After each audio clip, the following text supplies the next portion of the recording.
Dalam waktu dekat, VFF Federasi Sepak Bola Vietnam dikabarkan akan mengambil langkah besar demi menyelamatkan performa timnas mereka yang tengah amburadul. Di mana dalam kasus ini pihak federasi akan gencar berburu para talenta keturunan dalam rangka menyiasati resiko tertinggal lebih jauh dari mayoritas rivalnya di Asia Tenggara yang telah lebih dulu menggalakkan langkah ini. Lantas bagaimana kronologi Vietnam yang awalnya begitu bangga dengan produk lokal mereka mendadak berubah haluan dengan menghalalkan naturalisasi?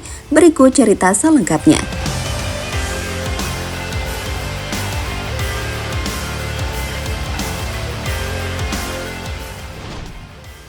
Timnas Vietnam kini tengah dalam masalah serius. Sebab dari 11 laga terakhir yang mereka lakoni, tim berjuluk The Golden Star Warriors itu hanya mampu memetik 1 kemenangan dengan menelan 10 kekalahan.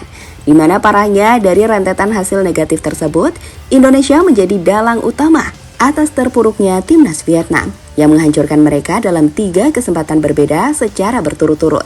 Dan buntutnya, kini peluang Vietnam untuk melaju ke putaran ketiga kualifikasi Piala Dunia Zona Asia pun semakin menipis. Setelah hanya menduduki posisi ketiga, persis di bawah timnas Garuda pada klasmen grup F babak kualifikasi kali ini.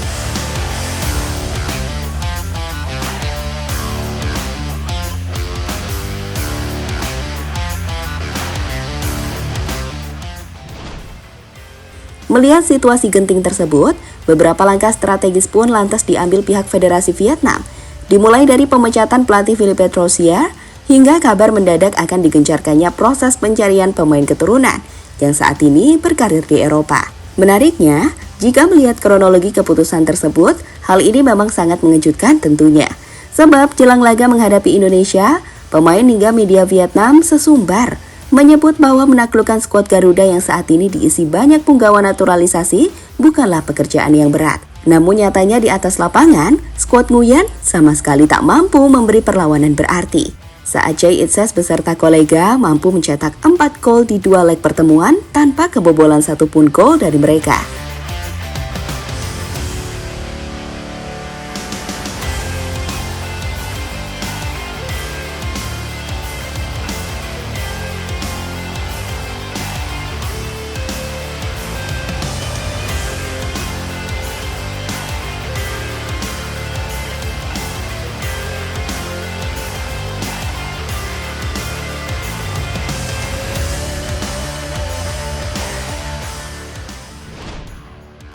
Fakta ini tentu saja menampar The Golden Star Warriors, terlebih saat laga di kandang mereka Maidin National Stadium. Rekor tak terkalahkan selama 20 tahun harus terhenti setelah Jay Itzes serta Ragnar Oratmangun memutus kutukan tersebut dengan mencetak 2 gol pertama dalam kemenangan 3-0 Indonesia atas mereka. Lantas berdasarkan ketimbangan fisik serta teknik itulah, VFF Federasi Sepak Bola Vietnam mengakali kemunduran tersebut dengan turut menggenjot jumlah pemain naturalisasi yang kini memang digalakan mayoritas tim ASEAN.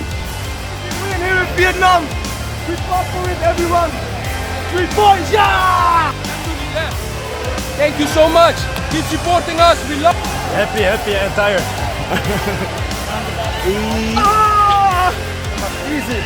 Easy wins.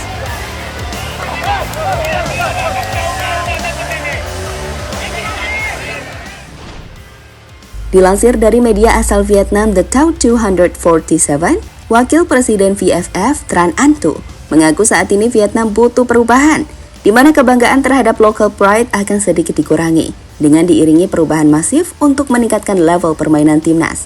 Jelas bahwa sepak bola dunia berubah dengan sangat cepat, dan tentunya dalam waktu dekat, sepak bola Vietnam juga akan mengalami banyak perubahan. Kami melihat negara-negara lain dan melihat bahwa mereka juga mengalami perubahan seperti itu. Kita tidak bisa lagi mempertahankan sudut pandang lama.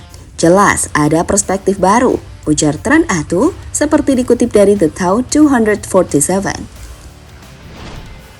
Di sisi lain, melihat inkonsistensi yang tengah terjadi dalam tubuh Vietnam tentu akan sangat memukul mereka.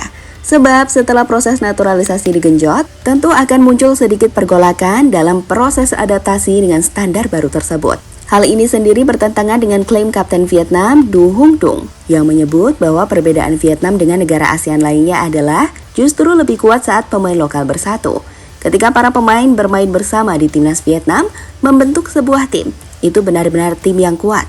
Ini berbeda dengan negara lain. Begitulah Vietnam, kuat ketika bersatu. Jika saya sendiri atau pemain lain dipanggil ke timnas, saya akan mengabdikan yang terbaik, ujar Do Hung Dong seperti dikutip dari On Sport. Meski tampaknya terkesan anti-naturalisasi, namun nyatanya di kubu Vietnam sendiri terdapat satu pemain asing yang membela The Golden Star Warriors. Dan ya, sosok tersebut adalah Philip Nguyen yang mengisi posisi penjaga gawang. Sedangkan Indonesia sendiri meski kelihatannya didominasi oleh para pemain dengan darah keturunan, nyatanya bukan skuad Garuda lah yang diisi dengan pemain naturalisasi terbanyak, di mana timnas Malaysia dengan 14 pemain asing mengungguli Indonesia yang hanya punya 10. Sedangkan tim kuat ASEAN lainnya yaitu Thailand saat ini dihuni oleh 2 pemain naturalisasi yang turut memperkuat skuad tim berjuluk Gajah Perang tersebut. Jadi begitulah cerita di balik timnas Vietnam yang kini berubah haluan dan akan segera gencar mencari para pemain keturunan yang sedang berkarir di Eropa atau liga teratas lainnya.